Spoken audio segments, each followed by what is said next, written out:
Poin nombor 2, apabila seorang laki-laki dan perempuan tinggal berdua-duaan. Ni poin nombor 2. Dia nak ulas tentang poin, ingatlah, kalau mana-mana jantan, mana-mana perempuan duduk sekali, syaitan jadi nombor 3. Dia nak ulas tajuk tu. Pengarang kitab mengatakan, apabila seorang laki-laki dan perempuan tinggal berdua-duaan tanpa ditemani oleh orang-orang yang lain. Orang lain tu maksud dia mahram. Mahram ni maksud dia orang yang haram dikahwini, tu panggil mahram. Muhrim, orang yang berihram di kota Mekah, yang pakai kain ihram apa semua tu, dia niat ihram. Ustaz, orang yang pakai kain ihram, berniat ihram tu dipanggil muhrim. Tapi kalau orang hak kita tak boleh menikah tu, kita kena panggil mahram.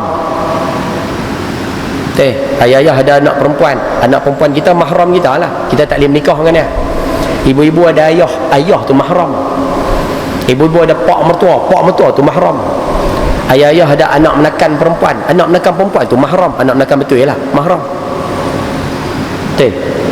Anak sendiri mahram juga. Baik, pengarang kita nak sebut, apabila mana-mana lelaki perempuan dia duduk di satu tempat tanpa mahram, hak lelaki tu tak bawa mahram, yang perempuan tu boleh tumpang mahramnya, perempuan tu pun mari tak bawa mahram. Kira pertemuan lelaki perempuan ni tak ada sebarang mahram. Ustaz, mereka dua tu halal pula Ustaz, boleh menikah. Maka syaitan akan menjadi temannya yang ketiga. Masa tu syaitan akan duduk sekali. Dia duduk tu dia buat apa Ustaz? Dia duduk saja ke? Tak. Dia pergi dekat orang perempuan, dia cucuk orang perempuan. Dia pergi kat orang lelaki, dia cucuk orang lelaki. Dia pergi kat orang lelaki, dia cucuk. Peganglah sikit. Orang rugi bukan senang nak boleh keluar dengan dia berdua macam ni. Pegang bila sikit, pegang tangan dah lah. Satu panggil cucuk tu. Sagi mai hak perempuan pula, bila dah lelaki start dah, dia kata suarlah tangan tu. Dah orang lelaki start dah, hang suarlah tangan tu. Contoh je lah. Syaitan cucuk macam tu. Makin lama Ustaz, makin lama makin rapat, makin pegang. Akhirnya jadilah sampai satu tahap benda yang diharamkan oleh Allah, yang kita sebut zina. Jadi macam tu lah punca dia Ustaz, dua macam tu. Sebab itu Islam dia datang dengan kaedah saddu zara'i. Sebelum nak jadi satu benda centah lu awal-awal. Sebelum nak jadi satu benda tak elok, potong lu awal-awal. Sebab tu Islam tak bagi laki perempuan berjalan sekali, tak boleh. Laki perempuan naik kereta sekali, tak boleh. Laki perempuan duduk tempat gelap sembang dua orang, tak boleh. Hatta bertunang sekalipun, bertunang bukan halal lagi, bertunang nak berjalan pergi beli barang dua orang pun tak boleh lah. Nak pergi juga bawa mahram. Tapi berapa banyak dah anak bertunang ni, dia kata tak apalah, hampa pergilah cari dua orang, senang sikit. Nak cari baju nak nikah tu, pergilah sendiri cari dua orang. Siapa bagi kebenaran tu? Mak bagi kebenaran. Yang tu tak tahan. Dia kata mak di bandar baru hitam tak ada orang yang macam ni masalah. Mak bagi kebenaran. Bukan tekak mak, ayah orang bagi kebenaran. Balik awal sikit dah. Pak. Akhirnya apa jadi Ustaz? Masyarakat kita akan jadi masyarakat yang tak elok je. Bila bergerak dua tu, syaitan mai jadi nombor 3. Standard. Syaitan dia akan jadi makhluk yang ketiga, duk cucuk lelaki, duk cucuk perempuan tu. Allahu Akbar. Baik, keadaan seperti ini hendaklah dijauhi. Kalau macam tu, benda macam ni kena cegah awal-awal.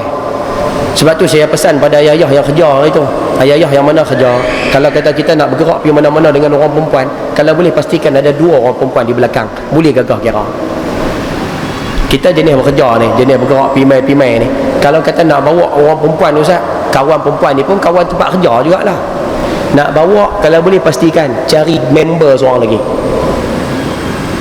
Cari je lah, jangan duk bawa lah. Walaupun dia duduk di belakang, tapi dalam kereta je lah. Sungguh je lah. Ayah-ayah saya dah sebut pada ibu-ibu hari tu, kalau orang masuk dalam rumah kita nak repair apa-apa tu, ingat kan? Kan kita sebut, ayah-ayah kalau keluar bekerja, isteri kita duduk di rumah, gas habis, lagi apa lagi, ada benda-benda rosak dan sebagainya, tukang repair tu mai di rumah. Hak mai tukang repair tu pula jantan, laki-laki lah. Bini kita ada di rumah, apa nak buat Ustaz? Kalau boleh suruh bini kita kata mai pula petang sekali, suami saya balik. Kalau boleh abang macam tu, abang. Kalau tak boleh pun sekalian, nak minta ibu-ibu pergi panggil jiran Ustaz sebelah. Pergi rumah jiran sebelah, panggil, hai Ustaz, teman aku Ustaz ni, kawan ni nak main repair apa dalam rumah ni, panggil.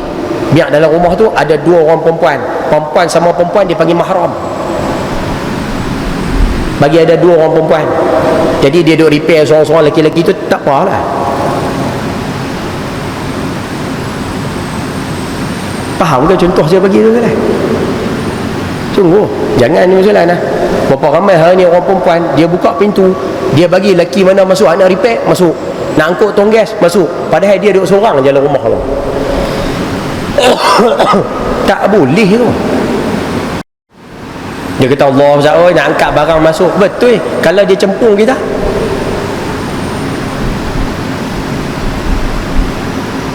Faham ke contoh saya bagi tu Ustaz?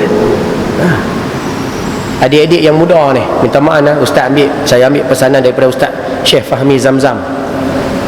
Syekh Fahmi Zamzam pernah sebut dalam satu kuliah beliau, dia pernah sebut pada Syekh Nuruddin dalam kuliah sebut sekalian, dan saya sempat dengar perkara tersebut. Syekh Fahmi Zamzam pesan, siapa yang muda-muda kalau naik bas dicadangkan beli tiket 2 keping, beli 2. Ya, ibu-ibu kalau nak pergi berjalan naik bas pergi Kuala Lumpur kat anak ke, paling cantik sekali beli 2 keping. Beli 2 keping pula, 2 seat. Beli 2 seat misalnya. Kalau bas tu jenis ada 1 seat, ambil 1 seat. Tapi kalau jenis 2 kerusi tu, 2 seat tu, beli 2 seat tu. Faham bahasa tu Ustaz? Apa sebab tu saya? Kalau beli 2 seat, kita nak duduk tidur macam mana pun senang Ustaz. Tak apa beg belah sana, sandang, kaki melunjuk, boleh, tak ada masalah. Siapa pun tak kacau. Tapi kalau beli 1 seat, yang jadi masalah dia kalau kita rezeki ikut no. Kalau kata rezeki kita beli tiket sebelah kita tu perempuan, pasal tu jam, tak boleh, kena pula segak sikit kan. Macam cikgu sekolah lah ni musim dia post gemak cikgu sekolah. Saya pun tak tahu dia cikgu sekolah kan, mungkin hak baru-baru kot, cikgu sekolah yang baru kan. Budak-budak pak pergi hantar anak ke sekolah, pak duk tunggu anak tak khayau dah pun, anak tak bising dah pun, tapi pak tunggu juga. Bukan tunggu anak tu, tunggu cikgu. Cikgu boleh tahan juga cikgu pun. Baik, kalau kata yang main duduk sebelah kita sekalian, hak pasien, hak jenis sakan sangat tu, tengok muka segak saya bawah sikit pada Nilofa Ustaz. Oi. Tengok segak sangat Ustaz. Oi, macam siapa? Saya pelakon, saya kena Nilofa.